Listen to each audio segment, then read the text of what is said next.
That's what sucks. He got lost in the shuffle. The bat flip on his dad's birthday, in which he homers, is a big part of the dub. Also, incredibly bold considering that ball hit the foul pole. And it was game one.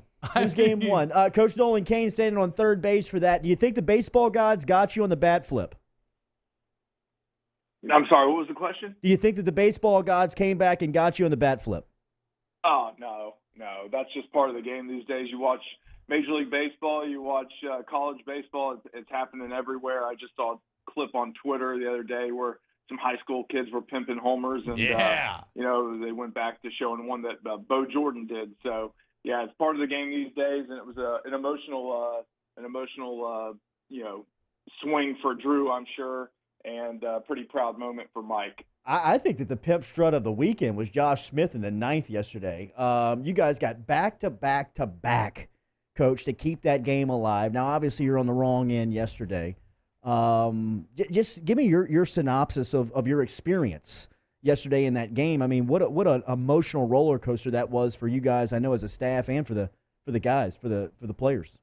It was just a really heroic effort. Really, in the last three innings, we scored 9 runs. In the ninth inning, it was 2 outs, and we go single, home run to tie it up. So it was definitely a crazy day. The wind has been blowing out to right field all day. Even earlier in the game, Watson and Dugas blasted balls to the left center field gap that the wind kept in the ballpark. The day before, Cabrera hit a ball that went opposite field that we thought was going to be a homer. So we finally started hitting them in the right part of the park there in that ninth inning, and definitely very emotional. Really proud of the fight that the team showed, and ultimately came up short. But we have to flush it. We can't let this hinder us moving into La Tech. We can't let this hinder us moving into a big series on the road at Arkansas, a place that we've traditionally had some pretty good success at. So looking to get back on track on Tuesday, and then go up to Arkansas ready to fight. Mathematically, you lose one of your season goals in being able to host in the outright SEC Western Division title. What's the message to the guys this morning moving forward? Well, the message is to keep moving forward and try to win these last 2 series. Go with some momentum into Hoover, the SEC tournament, where we've traditionally played very well, and make a push and see if we can win 2 or 3 games over there and get back into being able to host a regional. And if not, we've got an opportunity in the NCAA tournament to go somewhere on the road and do something that we've never done before, which is go on the road for a regional, win a regional, go to a super regional on the road, and get to Omaha. Yeah, man, look, it's ultimately all about what goes down in that postseason. So everything is still left to play for. If you're going to have success in that postseason, though, the weekend rotation is going to have to be better than they were this last weekend. I guess we'll start here. What's the status on Cole Henry? We're getting more of an update today. Still, obviously, I don't know what it looks like right now. We would love to have him back. Coach Maneri will probably have some more answers on that today as he gets back with Corey Couture. But, we got to get more out of the starters. Bullpen did a great job at times this weekend. Zach Hess was fantastic. You got to see him back there as a reliever, kind of, stomping around the mound and competing and kicking dirt and just going after guys and making big pitches. And that'll be a really big piece for us as well to put down there with Peterson and Fontenot and Beck and guys like that. Yeah, and so looking more into that staff, like you said, the Hess switch to the pen looked like it worked out really well. Walker and Hilliard maybe haven't been the most consistent, but there's been some really strong areas within that. But Landon Marceau, he's just kind of struggled in the year, man. It's 70. All right, is Landon Marceau ready to be a weekend starter in the SEC right now? Obviously, if you look at the numbers, you would say no. But, the feel when he goes out there and pitches is that, we have confidence in him. And I feel like he, has confidence as well. And we just, early in that game, we kick a double play ball where, when Landon goes out there, he's going to get a lot of ground balls. We're going to pick it up and throw it to first base. We're going to have to make some clutch plays like we did at Alabama when we turned 3 double plays while he was pitching. And we didn't do that yesterday and, left him out there to make a pitch. And then, ball trickles through the 4 hole at, 25 miles per hour, and baseball happens. And, he's got to get that breaking ball over. Right now it's been fastball changeup, and, he's been able to get by at that, but the breaking ball is a pitch that he has to be able to land in the strike zone and be able to take it out of the strike zone with 2 strikes to get punch outs. And that's what he didn't do yesterday. He didn't miss a lot of bats. He didn't get a lot of strikeouts. So, those balls seemed to find holes yesterday. And so one more on the staff before we move to the offensive portion of the game. A rough weekend for Devon Phan. Even Friday, the command didn't necessarily look great, but he got it done. But it's been some struggles here recently in a few games.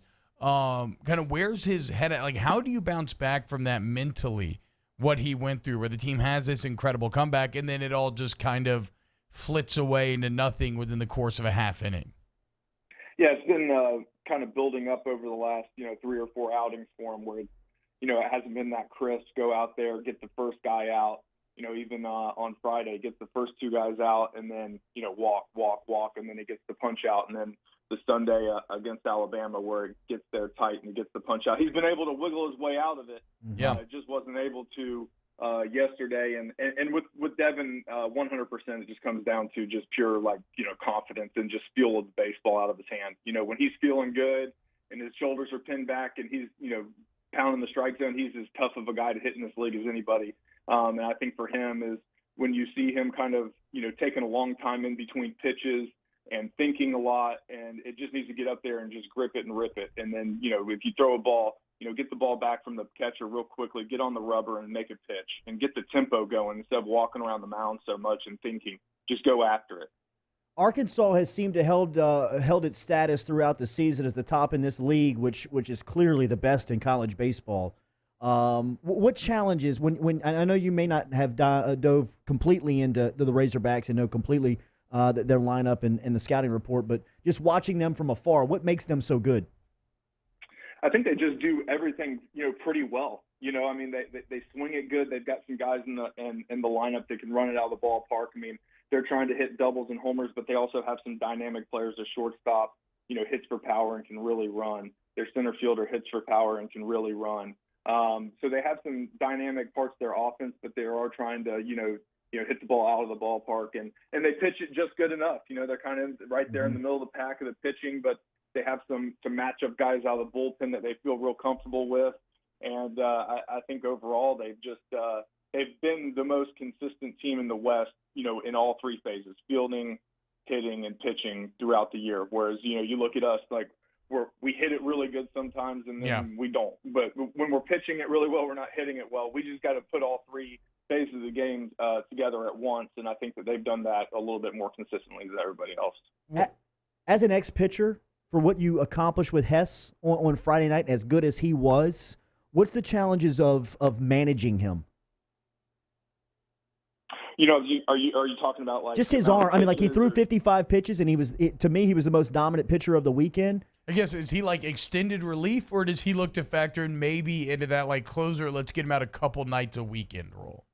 Well, I think that's what we'd ultimately like to get him to is, closing multiple games. But I think on that Friday night game, it was, come in a crucial situation, kind of when the game is in the balance. You know what I'm saying? And get him the rock and get him feeling good. And he did that and went out there and threw 55 pitches at, max effort going after guys, So it was tough to, bring him back on only 1 full day rest. So I know that was a decision that Coach Neri and AD had made. And, Hess had run down to the bullpen in the 10th inning on Sunday. And there was no way Coach and AD were going to pitch him on that limit. But I think ultimately you're looking at him, being the guy that we want to get the ball in his hands when the game is on the line. And usually that's at the back end of the game. Busy week before you get to Fayetteville. Good luck navigating the midweekers with you. Got tomorrow night Louisiana Tech, UNO before Arkansas this weekend. Thank you, Coach. All right, thanks, guys. Thanks, Coach. All right, Coach Nolan Cain checking in there on Off the Bench. Appreciate the help on that question.